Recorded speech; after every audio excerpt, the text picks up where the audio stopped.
मेरा ख्याल है ये आमरीत का अभी भी तसलसल है। मैं एक उम्मीदवार हूँ इमरान खान का, जिसका विजन लेकर हम सब चल रहे हैं।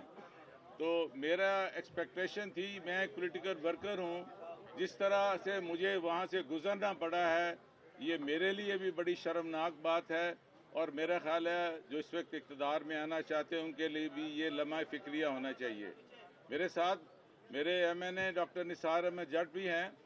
हम यहाँ पर आए हैं, हम चाहते हैं कि इन सब नामसाइद हालात के बावजूद हम इस जमहूरियत जो मैनेज्ड और मैनूवर्ड डेमोक्रेसी है, इसको हम आगे लेकर चल सकें और हमें कानून और आइन के मुताबिक हमें जो है वो इंसाफ मिलना चाहिए और हम चलें। आज का जो दिन है हमारे लिए बड़ा अहम है। इंशाल्लाह हम आपको भरपूर तरीके से आपकी आवाम की नुमाइंदगी करेंगे, क्योंकि अवाम ने हमारे हक़ में फ़ैसला दिया हुआ है। अगर आज अल्लाह करे हमारे ओवरसीज़ वोटर्स का भी होता तो इनको अंदाज़ा हो जाता कि ये कहाँ पर खड़े हैं। असल जो अवाम ताकत होती है, राज होता है और अवाम के दिलों में होता है। मैं गुजारिश करूंगा, क्योंकि हमने इस अजलास के बाद भी बात करनी है, मैं चाहूँगा कि डॉक्टर निसार साहब जो आज आए हैं, जिन्होंने साबिक़ वज़ीर दाखिला को यहाँ पंजाब से बेदखल किया है, ये भी बात करें। जी बहुत बहुत शुक्रिया आपका जी।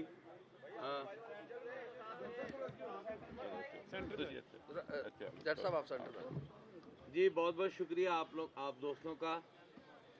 जब मैं यहाँ सुबह पहुँचा हूँ और क्योंकि आपको मालूम है राना आफ्ताब अहमद खान साहब चीफ मिनिस्टर के जो है वो हमारी जमात की तरफ से उम्मीदवार हैं, और जब हम यहाँ पर पहुँचे हैं तो हमें अफसोस इस बात का हुआ है कि माल रोड पर ही हमें रोक लिया गया, और माल रोड से जो है वो एंट्रेंस जो है उन्होंने कहा जी आपने पैदल जा सकना है, आपकी गाड़ियाँ नहीं जा सकती। मतलब कि आप इस नैच तक पहुंच गए हैं, आप इतनी रुकावटें क्रिएट कर रहे हैं, इस तरह ईवान नहीं चलते। हम समझते हैं कि अगर आपने पंजाब के ईवान को आगे लेकर चलना है तो अपोजिशन आपका सबसे बड़ा सरमाया है। आपने अपोजिशन को साथ लेकर चलना है, और इंशाअल्लाह ताला हम जो अपोजिशन आएंगे और ये साबित करेंगे कि हम पंजाब और पाकिस्तान की बेहतरी के लिए काम करना चाहते हैं।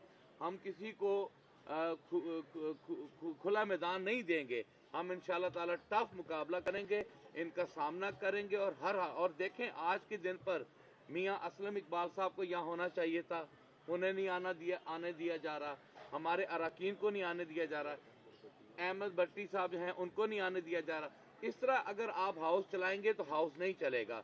इंशाअल्लाह ताला आज के दिन पर हम सब इकट्ठे हुए हैं, हम राना आफ्ताब अहमद खान साहब को सपोर्ट करने के लिए यहाँ पर आए हैं। इंशाअल्लाह ताला पंजाब की जो अपोजिशन होगी वो ये बात साबित करेगी कि पंजाब जो है वो अपोजिशन के सर पर इंशाअल्लाह राना साहब, पंजाब के साथ साथ मरकज में सदर को प्रेसिडेंट को तनकीद की जा रही है कि उन्होंने अभी तक कौमी असम्बली का इजलास नहीं बुलाया। जो उसमें बात यह है कि सदर एक आइनी ओहदा है, वो किसी पार्टी का नहीं होता है। उन्होंने कानून और ज़ाब्ते के मुताबिक कहा है कि जब तक ये हाउस मुकम्मल नहीं होता ये चलता नहीं है। यही मेरा पॉइंट ऑफ ऑर्डर पहले दिन पे था कि अगर ये हाउस मुकम्मल नहीं है, आप इसी पे ले लें कि अगर कोई मेंबर रिजर्व सीट्स में आके कह देता है कि मैं तो उम्मीदवार था, तो आपने कैसे ये कर लिया है, तो सारा जो है ना अंडर प्रोटेस्ट हमने ये इसमें शामिल हुए हैं।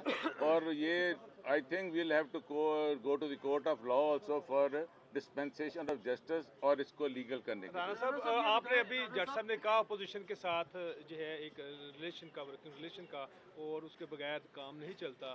तो पहले भी तो मरकज़ और पंजाब में आप अपोजिशन के बगैर चलाते रहे हैं वर्किंग रिलेशन सियासी, तो उस पर आप फ्यूचर में क्या चाहते हैं? नहीं, देखें, सियासी इंतकाम ख़त्म होना चाहिए। ये डॉक्टर साहब तो नहीं बता सकते थे जिन नामसाइद हालात में इन्होंने इलेक्शन लड़ा है कि इन पर हर रोज़ नया मुकदमा किया जाता था। और पुलिस का काम ये नहीं है कि उन्होंने वोट मांगने हैं, पुलिस का ये काम नहीं है कि हमारे चादर और चारदीवारी को पामाल करना है। इनकी बीवी मेरी छोटी बेटी है, तो वो बेचारी जो थी, इनको घरों में जब रेड हो, एक थाना जाता था दूसरा आ जाता, दूसरा जाता तीसरा आ जाता था। तो हमारी वालदा चौधरी लियाज साहब की बीवी, वो उनको एक साइड पे खड़ के मासूम बच्चों को साइड पे करके थे। यहाँ तो इतनी जो बर्बरियत थी, इतनी तो मकबूजा कश्मीर में नहीं थी। हम वोट मांगने जा ही नहीं सकते थे। पुलिस हमारे पीछे होती थी, डॉक्टर साहब मोटरसाइकिल पे आते थे तो वापसी पे रिक्शे भागते थे। और अगर हम हिम्मत ना करते तो उन्होंने सोचा हुआ था कि हमने इनका इलेक्शन चेंज करना है। दो ही पार्टीज हैं इस वक्त, एक 8 फरवरी वाली है, एक वो जो है 47 वाली है। आज अगर 180 सीटें हम जीते थे तो हमें हमारा हक देना चाहिए। उस पर इम्पार्शियल किस्म कमीशन बन के उस पर देखें। अगर ऐसे तो ये बेसिकली इस वक्त जो मुफ्ती जमात बरसने इक़्तिदार आ रही है, ये कहा जा रहा है कंटिन्यूटी है उसी चीज़ से। बिल्कुल है। लेकिन ऐसी कंटिन्यूटी से आप आने वाले दिनों में क्या तवक्को रखते हैं as a chief minister Mariam Nawaz से? नहीं, वो क्यों, मैं चीफ मिनिस्टर मैं बनूंगा ही वोट होगी तो आपने उसको कैसे बना दिया पहले ही? नहीं, प्रजम्पशन है ना, प्रजम्पशन आपने खुद ही कर दिया प्रज्यूम के। मैं कहता हूँ ये तो मेरे इज्जत जिल्लत मेरे रब के हाथ में है।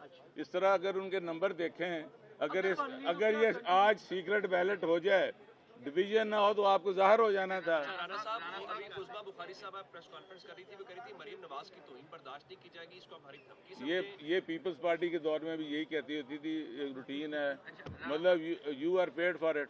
हमने सारी शक्तियां बर्दाश्त करके यहाँ पहुँचे हैं, उसके बावजूद भी हम हाउस के तकद्दुस को बहाल रखना चाहते हैं। ये बताएं कि जब स्पीकर और डिप्टी स्पीकर का इंतखाब हुआ तो स्पीकर के लिए आपकी जमात की तरफ से वोट थे 96, जबकि डिप्टी स्पीकर के लिए आपके वोट होते हैं 103। क्या आज भी ये देखने को मिलेगा कि आपके जो वोट हैं वो दूसरी जमात नहीं, आज वो नहीं होनी है, डिवीजन हो जानी है। अगर कोई फ्लोर क्रॉस करेगा तो वो डिस्क्वालीफाई हो जाएगा, डिवीजन होनी है, बैलेट नहीं होना है। अच्छा राणा साहब, दूसरी किसी जमातों से राब्ता किया, लब्बैक की एक नशीस्ता, वो हमारे साथ ही हैं। वो आपको वोट देंगे? नहीं देंगे, क्यों नहीं देंगे? जो भी ज़ही शोर इंसान है, जो मुहब्बे वतन पार्टी है, जो मुहब्बे वतन शहरी है, वो हमें ज़रूर वोट देगा। Thank you.